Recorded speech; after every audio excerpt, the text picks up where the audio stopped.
This is Man-at-Arms, and you are listening to the Masters of Grayskull. I am Adam, Prince of Eternia, defender of the secrets of Castle Grayskull. This is Cringer, my fearless friend. Fabulous.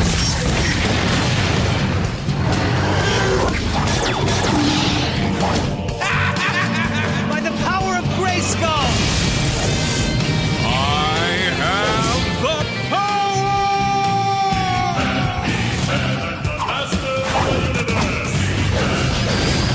Hello, this is OptimusSolo, and welcome to the 121st chapter in our Powers of Grayskull series. With me for this journey into the Masters of the Universe franchise, as always, is TFG1Mike. Hello. Hello. Wanted to pause just in case someone thought we had somebody different here. Are you ready to return to eternity? There have been a couple of times in this 7-8 year journey that there would have been somebody different here. Yeah. It wasn't me for once. Yeah, I know, right? Those That new was adventures, man. Those, ugh. Yeah. Are you ready to return to Eternia, sir? Yes, I am. I hope it's less anticlimactic than what I think it's going to be. Dun, dun, dun. All right. Well, in this episode of Masters of Grayskull, we will be giving you our thoughts on the final 2 episodes of the series. That is episode 38, entitled History, and episode 39, entitled Awaken the Serpent. So we hope you're ready, because it's time to go back one last time as far as the actual episodes to Eternia. Moonrise draws near, and then we shall set the snake god Serpentor free. We must tread carefully, my king. Those masters of the universe are out in force, searching everywhere for us. Which is why I have dispatched Cobra Khan to the surface. He will draw their attention and create a perfect diversion. And should he be captured, it will serve him right for allowing me to rot in that Eternian prison.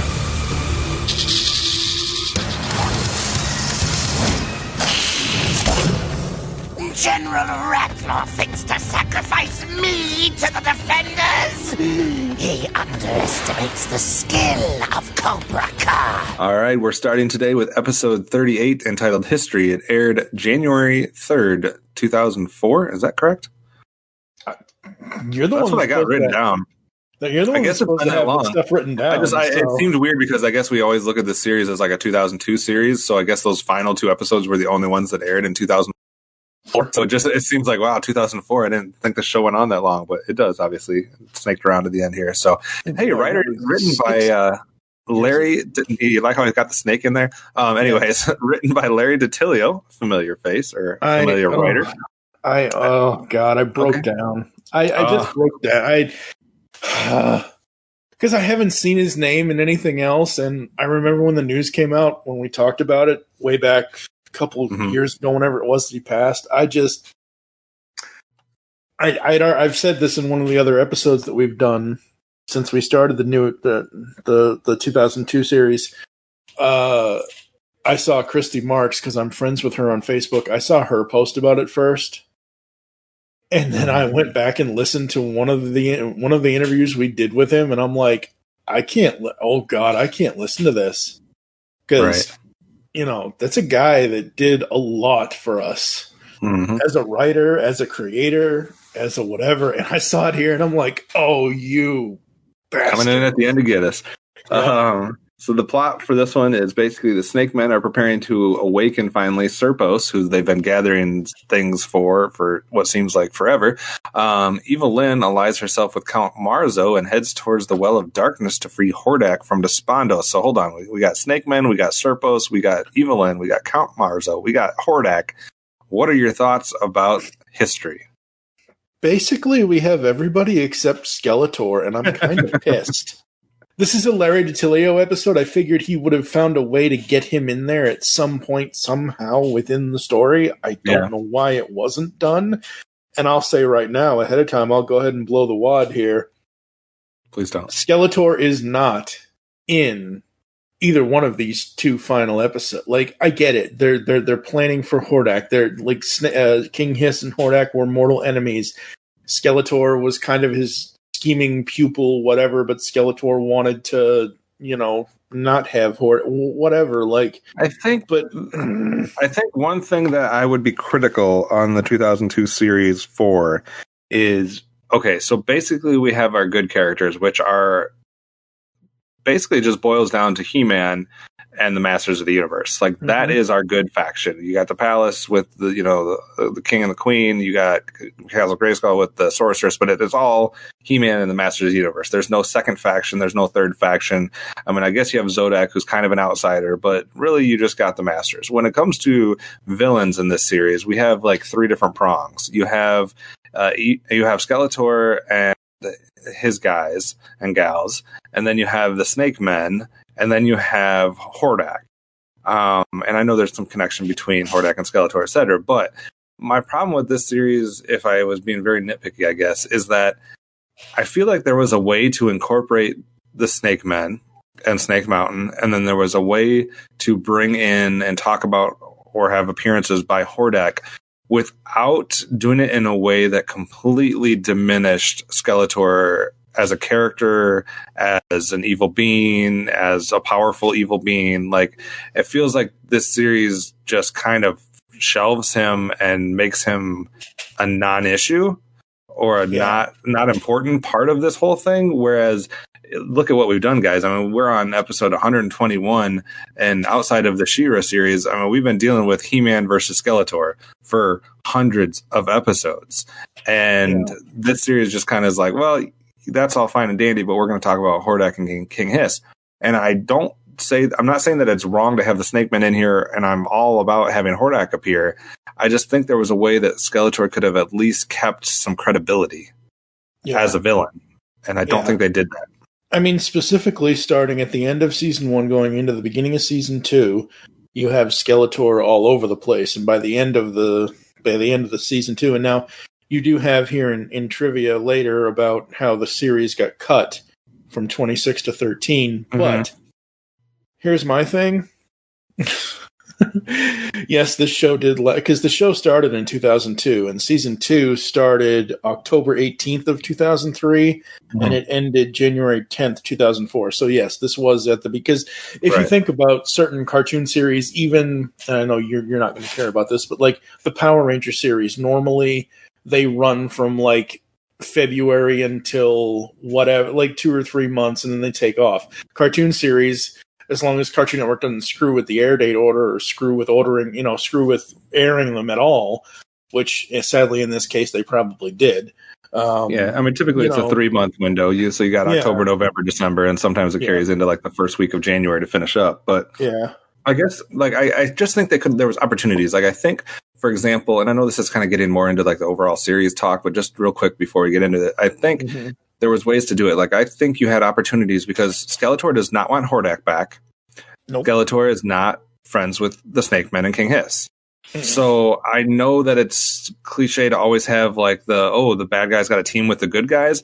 But I think there was moments where Skeletor could have found himself somehow having to almost fight alongside He-Man and the Masters, not really fighting alongside them, but helping them in a way to keep these other two at bay. Like he could have, even if it wasn't like a full on like, hey, we're going to have an alliance for a little while. It could have been something as simple as Skeletor was at the right time in the right moment, and instead of going after He-Man, did something to make sure that Hordak stayed in Despondos or whatever. Right. Like the other could have been ways. Yeah, there could have been a lot of ways to do it. Sadly. Right. Instead of just didn't happen. And this episode doesn't. I'll get more into it next episode, because in this episode it's kind of a non-issue because he's just not here. Next episode I'll have a bigger problem with it. But this one, I'm gonna say I do like.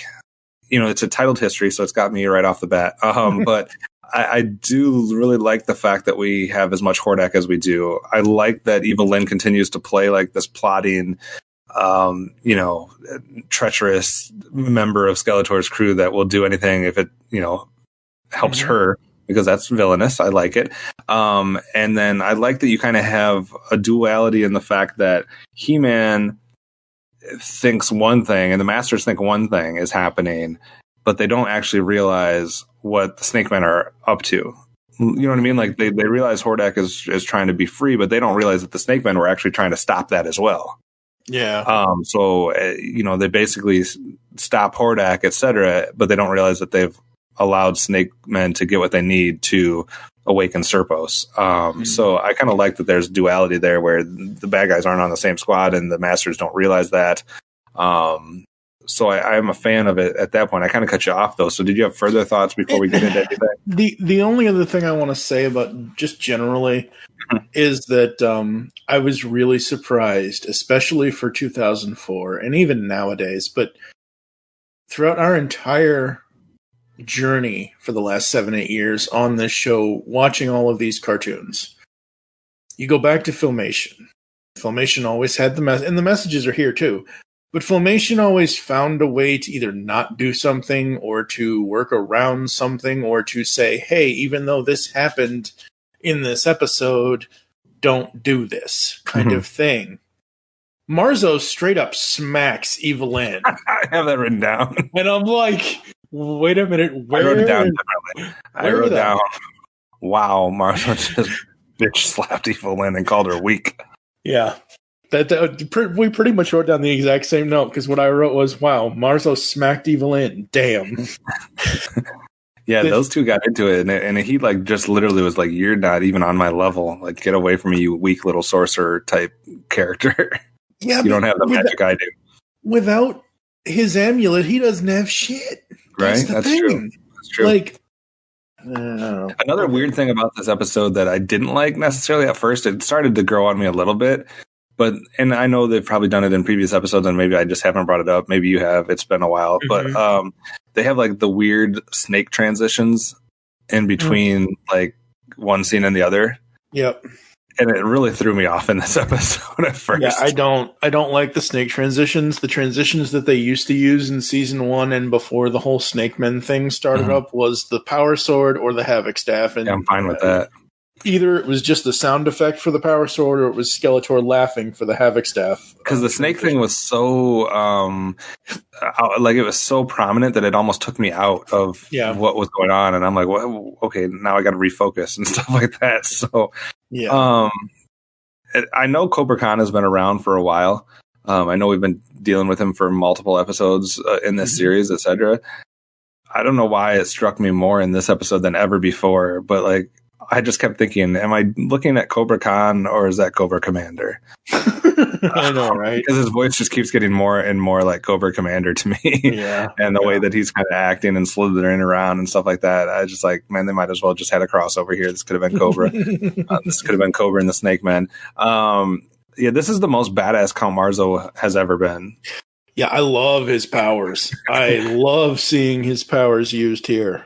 Like, to me, he comes across just more powerful and more badass than we've ever seen him before in any other iteration. So that was kind of cool. I like the fact that we actually get to see Man-E-Face's different abilities, personalities kind of a little bit in this one.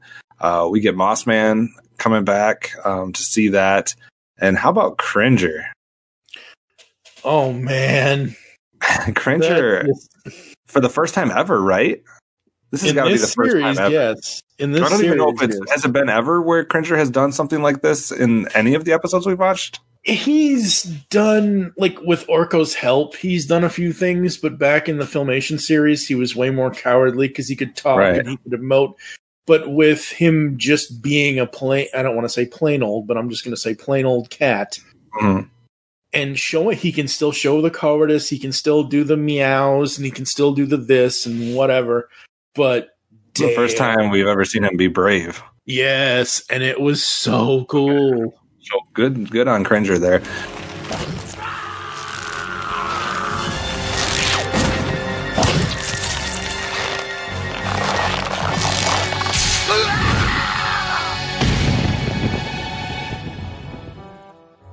You've got more Battle Cat in you than you think, Cringer. By the power of Grayskull!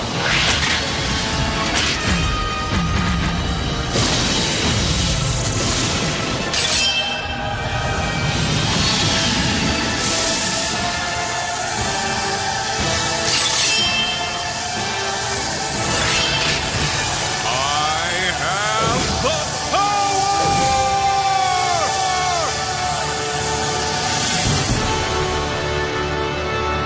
And then I do kind of, even though it's maybe not the greatest explanation, I do kind of like the fact that they kind of use the fact that the snake men molt and that their skin comes off to get out of certain situations. Like, for example, when they get burned in this episode, and then they're just like, well, that skin's gone, but I already have another layer underneath it. So I think that's a cool way to kind of figure in their characters' traits a little bit. So I'm a fan of this episode. I enjoy the ideas behind Hordak and everything that goes along with that. So I enjoyed Larry DiTilio's episode here. I don't know about you. You might be more mixed than I am. A little bit, yeah. I enjoyed it, but okay, so I think it was in the last podcast where we had He-Man trying to stop Skeletor. And then He-Man realized, Skeletor wanted to destroy Hordak's place. Right. Like, he wanted to stop the bad guy from doing the good thing kind of thing. And he does that again here. And I really cannot have any, this is the exact thing I wrote down. Really, He-Man? You're smarter than that. Or you used to be. I get it. Stopping King Hiss, but wowzers. Live and learn, I guess. Wait, no. You get no live and learn excuse. This is the second time you have prevented someone from causing evil, even if that person was a villain themselves. Bad He-Man, bad. Finger wag at He-Man. Yeah, I guess that's true. He did kind of get duped over on that as far as not realizing who was trying to do what in that aspect. I just like it. I like the fact that we got Evelyn kind of meddling in things. I like the fact that we have two different villainous storylines with the Snake Men and Evelyn / Marzo / Hordak. And I like that we got to see some cool moments from people like Manny Faces, Moss Man, Cringer, etc. And a lot more Masters got involved in this, which is nice instead of never seeing them or seeing one or two here and there randomly. Like, this is Masters of the Universe. I think we could have focused on the Masters a little bit more than we did. But so overall, I really like it. I thought it was building to what I was hoping would be a good... Like, I remember watching this originally when the first time we watched this... the first time I ever watched this series. And the last, 3 to 5 episodes... really, in my mind back then, originally watching it, I was getting my emotions were building. And it felt like, hey, this series is about to really take off, or this is about to go to some cool places that we've never seen before. It had me excited. Obviously, the rug gets pulled out from underneath us, but I think this episode was part of that. Like, this episode was part of that building emotions and building, hey, I think we're about to either have a cool climax or we're about to go into cool new places. So, I think this episode did its job. So this is not the one I have a problem with today. So I am giving a power sword to Cringer. I can see giving a Havoc staff to maybe He-Man. And episode rating wise, I'm actually at a 5 on this one. Really? Yeah. See this hand? Should have been watching the other one. Call me crazy. I like the build. I like the build too, but I can't justify He-Man's stupidity. I give it a 3. Battle Cat and Cringer get a power sword. He-Man gets a big old Havoc staff right up the butt. Up the butt, he says. Okay. Yep. Well, on that note, no more butt talk. We're going to take a break. Really quickly before we go. I was trying to see where... So Cobra Khan in this series was voiced by Scott McNeil. I don't know if Scott ever voiced Cobra Commander. Yeah, he did. What series was that? Now I got to remember. I'm 100% sure that I'm 99.9% sure that Scott McNeil did Cobra Commander at one point, which is why I'm saying that the voices sound. But before he was able to basically hide the Cobra voice, I feel like. And then when this came out, I just feel like it didn't. G.I. Joe Extreme and G.I. Joe something else. At least G.I. Joe Extreme, and Sergeant Savage was the other one. And the Screaming Eagles. Not great G.I. Joe series, but he did do the Cobra Commander voice in there. But I hadn't picked up on it as much until this one, so I don't know if he just slipped into it more or if it was just my brain finally turning on. But he does have history voicing that character. So, all right, now we're going to take a quick break. When we come back, hey, it's the final episode we have at this point, guys. We'll come back and talk about Awaken the Serpent.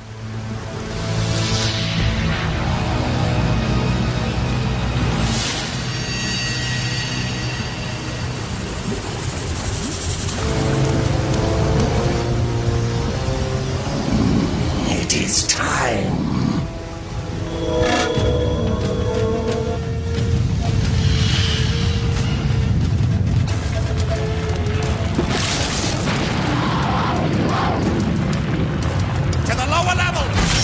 All right, up next, the final aired episode of this series, episode 39, Awaken the Serpent. It aired January 10th, 2004. Dean Steffen writing this one, and using the power of the Medallion of Serpos, King Hiss transforms Snake Mountain into the mighty snake god Serpos. Serpos begins to cause great destruction on Eternia, viciously attacking the royal palace before heading to Castle Grayskull and conquering all of Eternia. So this is the moment that the Snake Men have been working towards. This is why they, got King Hiss and everybody involved. This is what his plan has been. This is why he's had to get all those different MacGuffins along the way, including the Medallion of Serpos, is to turn Snake Mountain back into the mighty snake god Serpos that used to exist. We learn in this episode that Serpos at one point in time in history did wreak havoc on Eternia, and that the power of the elders, Grayskull, etc., entrapped him and created Snake Mountain out of him, and he's been there ever since. So this is waking him back up, which, on a side note, I think that's a decent thing, because we always have seen Snake Mountain as like these giant snakes, and it's like, was that how it was carved, or why is it a giant snake? So I guess it's a decent explanation for it. Yeah, they gave it an explanation, which is good, and it makes sense. So this episode is basically He-Man with a little help from Zodak against Serpos. So what did you think? I was expecting more, and I feel like I got less. Yeah. Like, yes, there's all this stuff here, but sadly, this is the last episode. This is because supposedly, and again, I'm not trying to take away your trivia stuff, but supposedly there was no more interest in this. And I know you're going to hate that I'm going to say this, but again, toy companies, they got to sell toys, and how they do that, sadly, is through animated series. This animated series was written brilliantly. I love the direction that they were trying to go into. I loved everything about season 1. There might have been little nitpicks here and there from episode 108 to now of the podcast, but I enjoyed what the series was and where it was going to go, the story it was going to tell. Yes, I knew immediately as soon as He-Man Snake Armor showed up, I'm like, oh, there's a new toy of that. That's fine, whatever. But at least they gave you an explanation in saying, hey, Man-at-Arms grabbed Ratlor or whoever's DNA to make the armor versus just showing up and saying, here's the new toy. So it is based kind of on that, but it's like, I think the main thing that what we see here, and I'm going to go out on a limb because I haven't done necessarily all the research to back this up, but what used to happen in the early days of /toy commercial cartoons, because this was something that started basically in the 80s. You can probably pull a couple examples before that, but 80s is really where it takes off, where we have He-Man and G.I. Joe and Transformers, et cetera, et cetera. And the difference is when cartoons were made back then, they were almost always, outside of ones that were going to be airing on Saturday mornings, if it was a weekday cartoon, it immediately got bought up for a 65 episode run. That was a season. So it immediately, you had one season's worth of episodes, 65 episodes, before any decisions were going to be made. Yes, some didn't make it to a second season, so some you only get 65 episodes.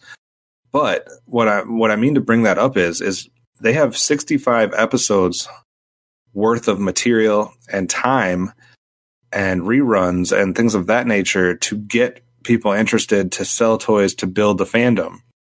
All right. Which buys you a good amount of time to get that done, which is why you had some that made it to a second or third season, because they had already built in that time. What we see here in the 2000s is when they do these reboots, remakes, reinventions of previous properties. We've seen it in this series. We've seen it in Thundercats. We've seen it in multiple different other types of properties, the landscape has changed, and nowadays you don't get that 65 episodes right up front. You know what I mean? You might get 13, you might get, some of them are in that 30 range, depending on how they break up the seasons. So you have a lot less material to go through. You got a lot less time to build that fandom up again. And there's so much impatience in the television world in general. I mean, look at how many series air an episode or 2 or 3 before they get canceled. Like, if it's not immediately a hit, it gets canceled. That's what we've found ourselves in these days. And so because these guys didn't get 65 episodes right from the get, I don't feel like the fandom is able to create itself. You know what I mean? Like it was back in the 80s. So what they have to rely on is people that are already attached to the property because they saw it beforehand, or, and that becomes collectors that might be buying some of the toys, or, this, that, and the other, but you're not going to get that massive audience appeal where you're having a bunch of kids buy toys, which is really what's going to drive the toy market. So that's why, in my opinion, we don't see a lot of these reboots last a long time. They always seem to get cut short because they're giving them too few of episodes to try it out. Like, you need more episodes. So I feel like that's part of the problem. Like I said, I don't have any scientific evidence to back that up, but it's just a different landscape nowadays with TV. And it has been, for the last 20 years. The 80s and 90s are over. And, back then stuff got time to build, and now it doesn't. So if you're not successful right away, the interest isn't there, the toys aren't selling, you're going to get cut off, regardless of how much quality you have in the writing, the animation, the voice acting, the product. That's not important to people that pull the strings, unfortunately. So yeah, this is the final episode of the series. And we'll talk a little bit more about what goes into that a little bit later. I was talking about in the last episode that I didn't mind as much Skeletor not being involved in that one. Mm-hmm. This one, I have a problem. Because they show Skeletor.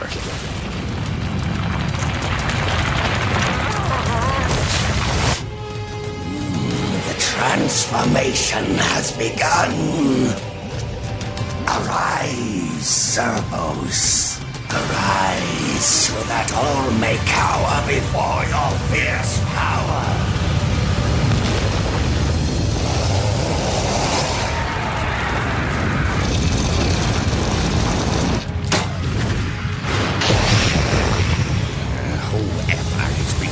This will perish a 1,000 deaths. They show Skeletor.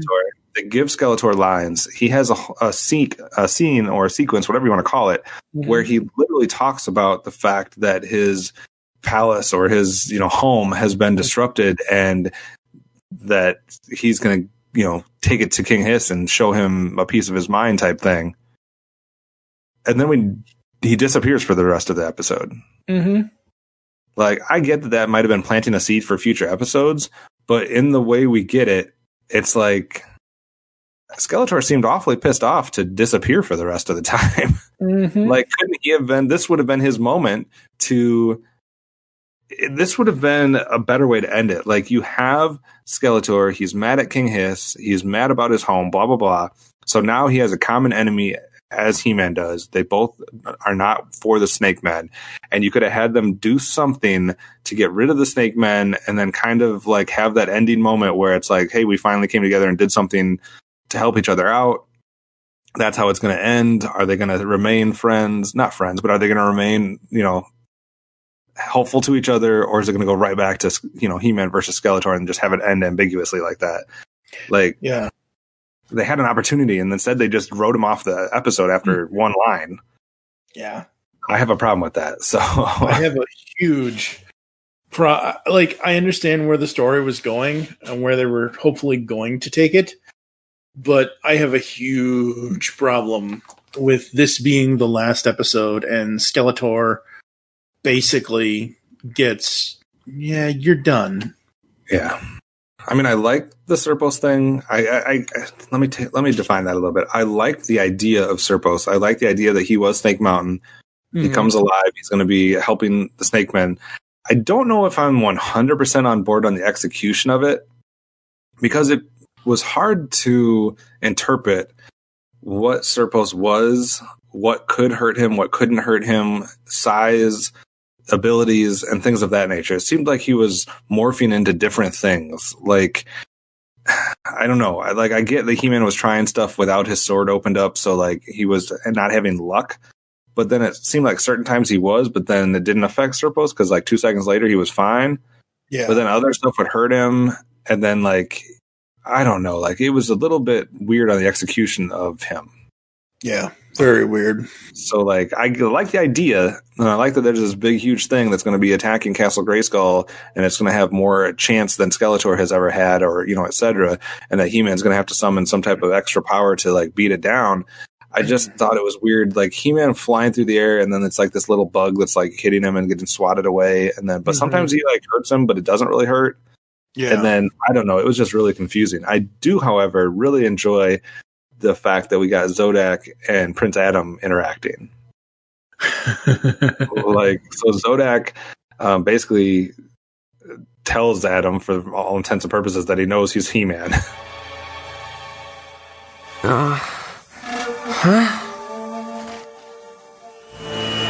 He-Man is needed. He-Man? You mean, you know?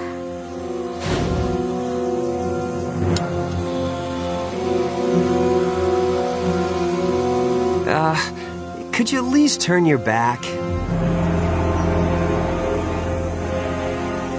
Fine. By the power of Grayskull!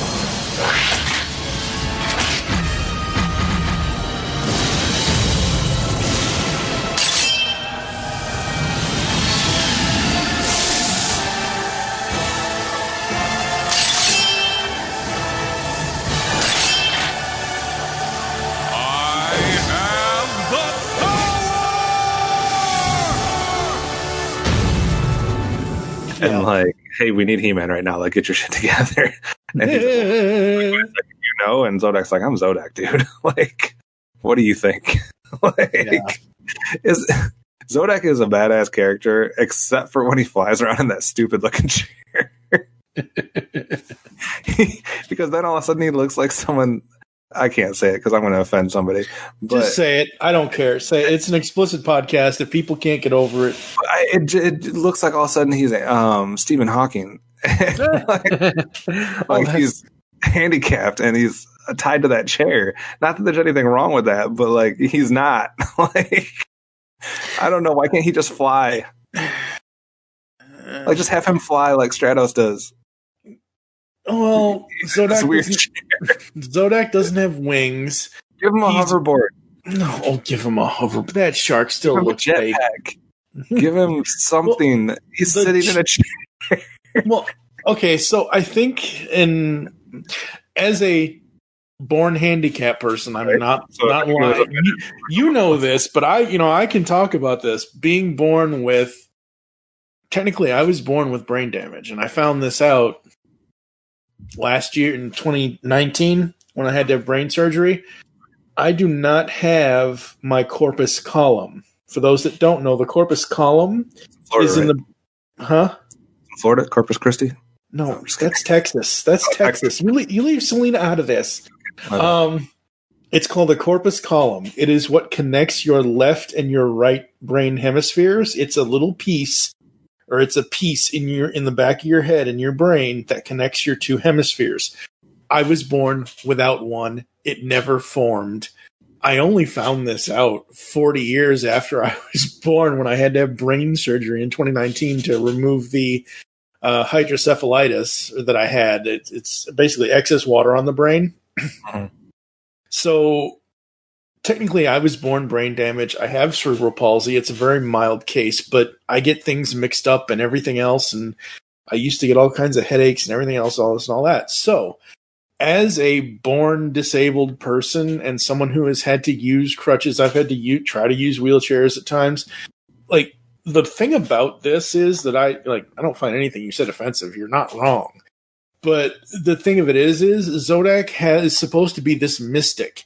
He's supposed to be this person, like, he's supposed to be like, Metatron from DC kind of thing, where it's this mystic chair and his powers empower the chair, and that's how he flies. Giving him wings like Stratos would just make him another Avion, and it would be boring. Just anything else besides maybe a stand that he could stand on and fly around. But if he wasn't in a seated position, would have worked better for me. I don't know. But I do like that he's in it. I'm a fan of Zodak, so that was cool. Like overall, I don't think this is a bad episode. I just think that everything was building and building and building, and then you get this one, and I don't know if it's the fact that you know it's the last one and that you're not getting anything more that makes you upset, or if it's just that, hey, Skeletor wasn't here, or if it's just like, I don't know, it's just like, this didn't quite hit the climax I wanted it to, and I would have rather Hordak been unleashed and deal with him than have the Snake Men still being in power. Mm-hmm. Yeah.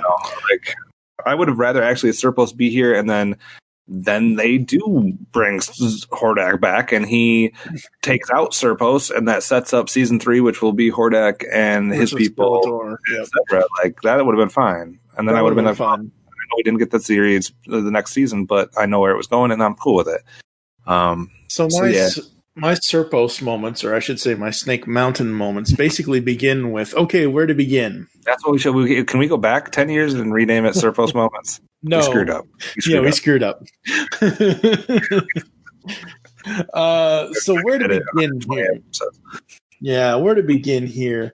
There's a point where He-Man tells the Masters to go back to the palace. Fisto or somebody informs He-Man that the lava is going to endanger a village. So they split up. He-Man goes to save the village. The Masters go back to the palace to deal with Serpos. Right. We never actually, and I understand time frame, whatever, excuse all that. We never actually see He-Man save the village. The Masters go back to the palace, and then He-Man ends up out in the distance as if he did save a village, and now he's on his way back to the palace. But we never actually saw him save the village. And the whole Serpos thing is just kind of meh for me. The whole thing about his origin and how the mountain, whatever, that's great. The rest of it being a giant snake monster, I could do without. Yeah. I just could do without.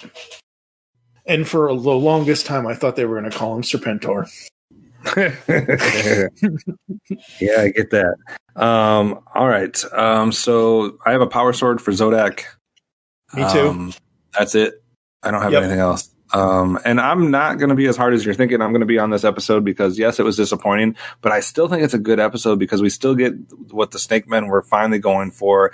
We still get like this, ultimate showdown with Zodak and the Sorcerers and Castle Grayskull at stake, et cetera, et cetera, et cetera. And we get to see a little bit of the history of Snake Mountain and how that worked and the Council of Elders and all that other stuff. So I'm still decent score. I'm going to give it a 4. But 2. Jesus, you're hard on these last 2 episodes. It's the final 2 episodes. We're never going to see this again. They didn't do an animated movie. It's never going to come back. No one's ever going to say, oh, it's 2022. It's been 20 years since this show came out. Let's do an animated movie that's going to, continue. No one's going to do that, sadly. Mattel's not even in that era. I don't even know where Mattel is with their animation right now because Netflix Shitra is done, and Kevin Smith's series is up in limbo, and so is that supposed Noah, whatever that kid's name is, movie. Supposedly that movie was supposed to be in coronavirus or not. Supposedly that movie was supposed to be in theaters, and now it's supposed to be a Netflix original. I have no idea what's going on with Mattel and Masters of the Universe right now. I have zero idea what is going on. Yeah, but it gets it too. All right, I don't think it's that bad of an episode, but this is the final episode of the series. Season 2 is planned to have a full 26 episodes, but got cut down to 13 during production. There is a 40th episode in somewhat form, and we'll talk about that in a little bit, because it was released as a bonus feature on the complete series DVD set, together with the previous 39 scripts and a comic book adaptation of the 40th episode, which is entitled Captured. And we'll talk more about that later. But that's it for the aired episodes, guys. We came to a conclusion with episode 39, Awaken the Serpent. That's all there is to say about that. So we will take a quick break, and then Mike will come back and let you know what happens next. Heard a commotion. Figured I could offer a little help.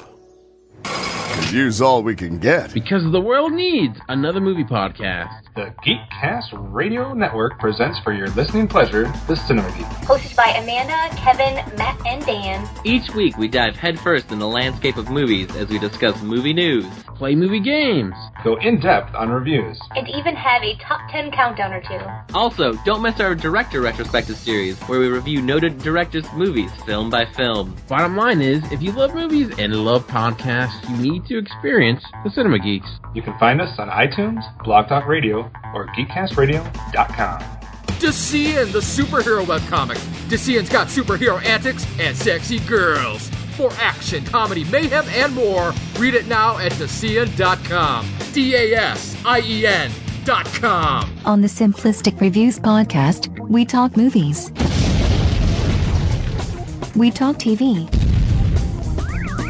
We talk. Hello, Julie, what the heck are you doing? Trying to make our spots sound more exciting by adding explosions. Yeah, I'm pretty sure you could have got the point across with sound effects, not the real thing. Car. Download the show on iTunes or at simplisticreviews.blogspot.com. I'm sure your insurance company will cover that. No, they won't. No, they probably won't. I know what we're doing today. Okay, Michael, if we're going to tackle this podcast thing, we've got to do something really special. It has to be cool, daily, in audio form, and undetectable by radar. Something that screams summer. I know, let's do a Phineas and Ferb review podcast. We'll call it the Podcast Organization Without a Cool Acronym, or POWCA for short. What do you think? I think if we're not careful, Candace is going to bust us. You can find POWCA on the Geekcast Radio Network, iTunes, Blog Talk Radio, and all of the other methods you find podcasts. Okay, then. Carry on. Do you like retro cartoons? Then Saturday Morning Rewind is the podcast for you. Join them each month as they talk about classic cartoons and interview legendary voice actors like Jim Cummings. I am the terror that flaps in the night. Corey Burton. Sometimes toys can be so funny. Rob Paulson. Sure, Dwayne, but how are we going to find chaps our size? Nancy Cartwright and many more. Eat my shorts. So grab a bowl of Lucky Charms. They're magically delicious. Put on your hammer pants. Go to SaturdayMorningRewind.com. And be prepared to feel like a kid again. Once again, that's SaturdayMorningRewind.com. Saturday Morning Rewind was voted best podcast ever by its host, Tim Nidell. So it's gotta be good. Enough! Drop those swords or they get melted.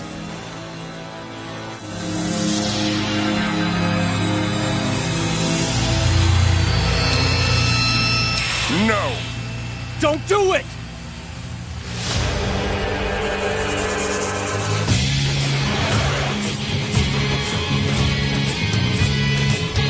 No! My king!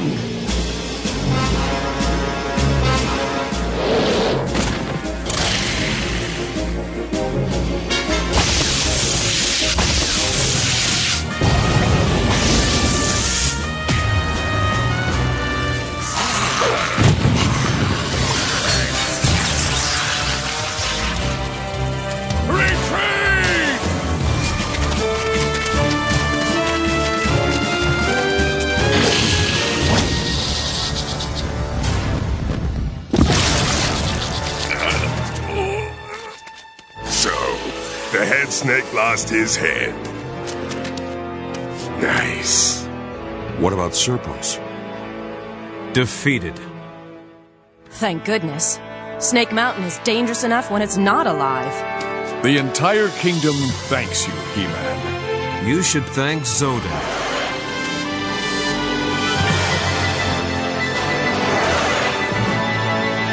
We are back, and our original journey that we set out to do way back when I think we released episode 0 in 2011, but we released episode 1 in 2012. So let's just say 2012 when the show first fully started.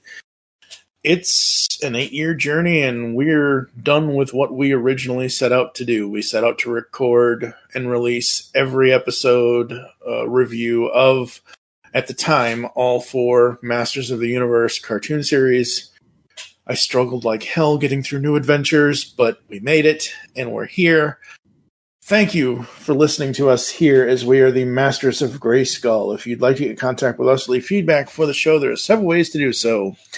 Visit the website, geekcastradio.com, where you can comment on this and all of our other episode posts from this show and all the other podcasts we do. Here are all the ways you can listen to us nowadays: Apple and Google Podcasts, Spotify, and of course, the home where our files exist, Spreaker. You can also use any other podcatching client you choose, but we prefer you use the ones we mentioned, or at least I do anyway. Leave the show's feedback in iTunes if anyone still uses iTunes. I did check, now that I have my computer back, we do not have any new iTunes reviews. So if anyone's listening, if, where any new listeners are listening, since we are now back here at Powers of Grayskull Series, please give us some feedback over there. Follow us on Twitter. Geekcast Radio is the network Twitter. You can follow at Power of Grayskull for the show. I'm at TFG1Mike. What is your Twitter? At OptimusSolo. Become a fan on Facebook. Go to facebook.com/Geekcast Radio Network. We hope you enjoyed the Grayskull goodness today, and don't forget to join us in our next adventure when we will take a look at the comic He-Man and the Masters of the Universe, Episode 40, Captured.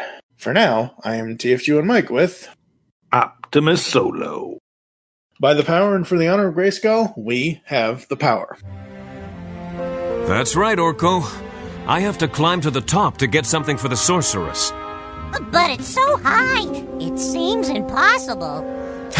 Climbing a mountain is like undertaking any big job. It's not so difficult once you know the secret. Oh, what's that, He-Man? Just take it one step at a time. Until next time.